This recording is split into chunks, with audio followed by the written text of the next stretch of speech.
But chapter 2, unit 4 says Kevin Nash is right about Io Sky. She can't cut a promo and it's too small. I feel like we've heard that comment a lot. And respectfully, a lot of wrestlers on TV and in main events and in high profile positions who have fat contracts, respectfully, can't cut a promo. So I don't think that's necessarily fair. Where do you land if this is true that because I didn't hear it from Kevin's mouth, but where do you land on the criticism that so and so doesn't have to be about Io Sky is too small and can't cut a promo? I mean, you could say that about a lot of cast of characters through wrestling history that have gotten over. Like once upon a time, people said Daniel Bryan was too small. I mean, I struggle with that. How do you respond to that criticism that so and so, fill in the blank here, is too small and can't cut a promo? I think there's two different sides to that. The too small argument or topic of discussion, I've never ever, and I wish I could remove myself because I'm not a big guy. I was never a big guy. Matter of fact, I went and worked out at the ring yesterday and had some guys in there and different discussions, but I got on a phone call after that. He's like, "What are you doing?" Anyway, we got kind of almost in this discussion, Conrad, about and look, this go back. The business has changed. It's different. It has evolved. But as I told some of the young guys yesterday, in that, look, let me finish before I get into the promo part of it, the small part of it. Look at Conor McGregor. What does he weigh? I mean, I think he's the biggest box office attraction that UFC's ever seen. Yeah, that's the fight game. Professional wrestling, you look at, we can fill in.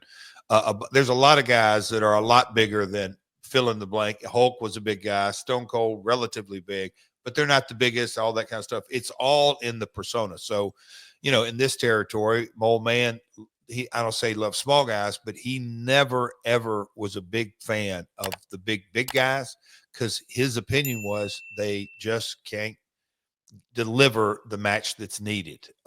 When you have a return mindset in our business, we were every Monday night, but in today's world, you got every Wednesday, you got Dynamite, every Saturday, you've got Collision. So you better be able to perform at a high level with multiple kind of opponents and bigger guys.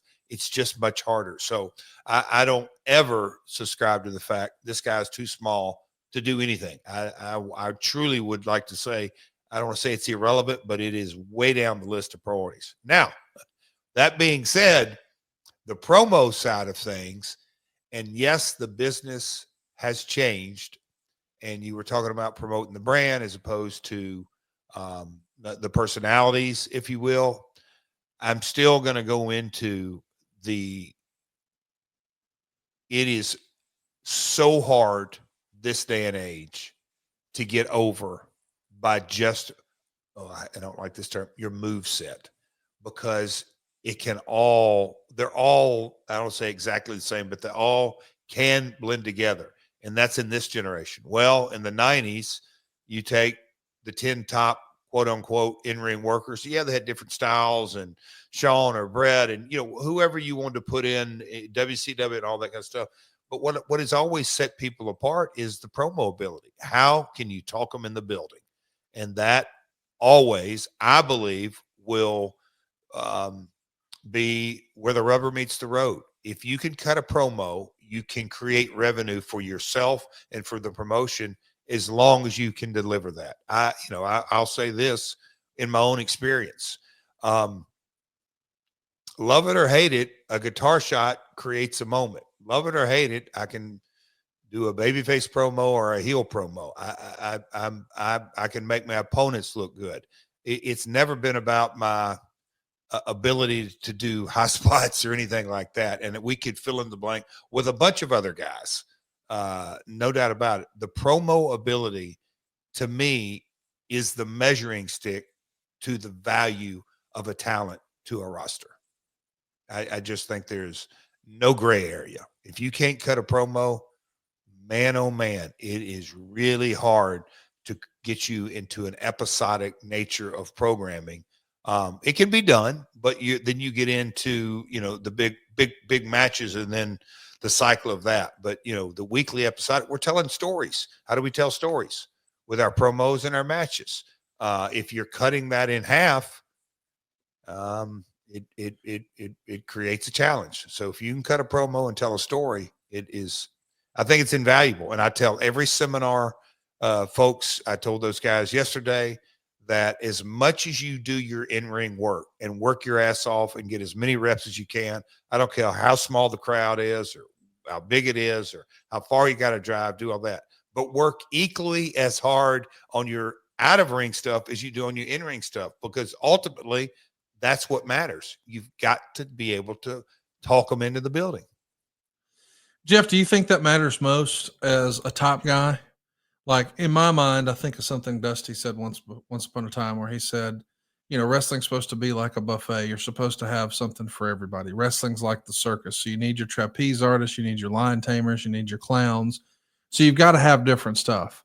I think the genesis of what you're saying is without, and maybe I'm wrong on this, I think your belief is without the ability to cut a promo, you have some self-limiting behavior. Like you do have a glass ceiling that will be imposed because the main event, the big merch sellers, the top stars, the biggest draws, they usually have one thing in common, and that's their strong promos. Now, there are exceptions to the rule, but I would even challenge that most of the time, the guys who were in the main events because they're just great workers or they have great matches or whatever you want to say, their run on top usually didn't sell a lot of merch.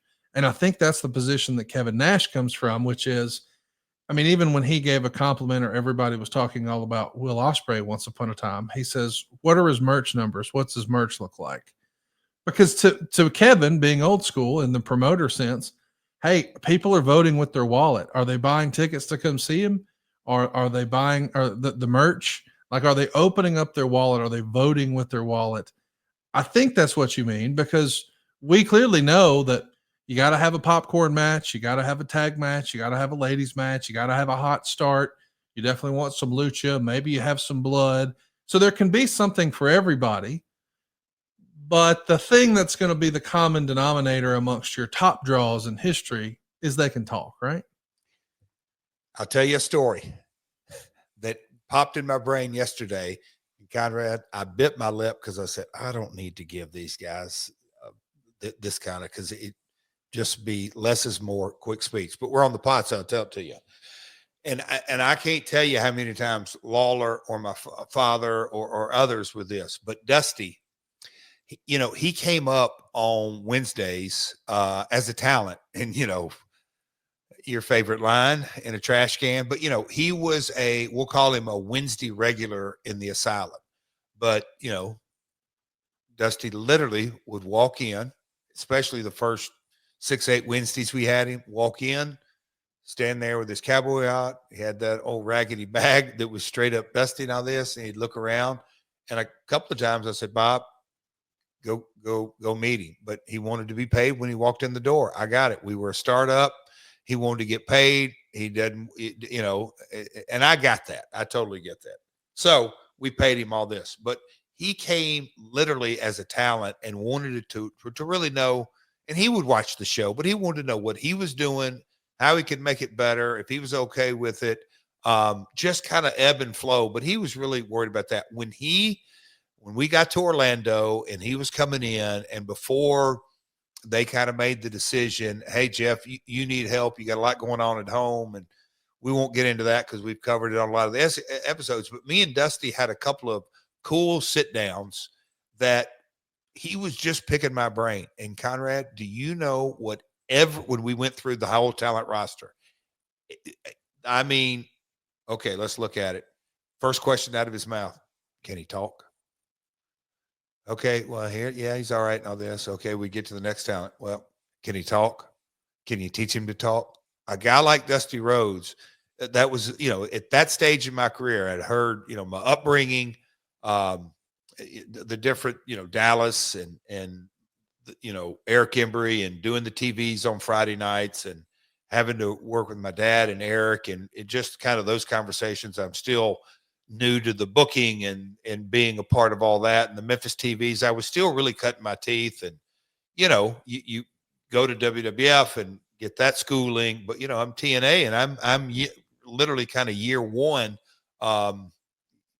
getting my understanding, and I've been doing it at this point 15 years or whatever it might be. But anyway, we get to Orlando, and Dusty is, I know that he's going to have much more of an active role. When he starts picking my brain on that, those are the type conversations that I remember, like that his ass is about to be online. That's what matters.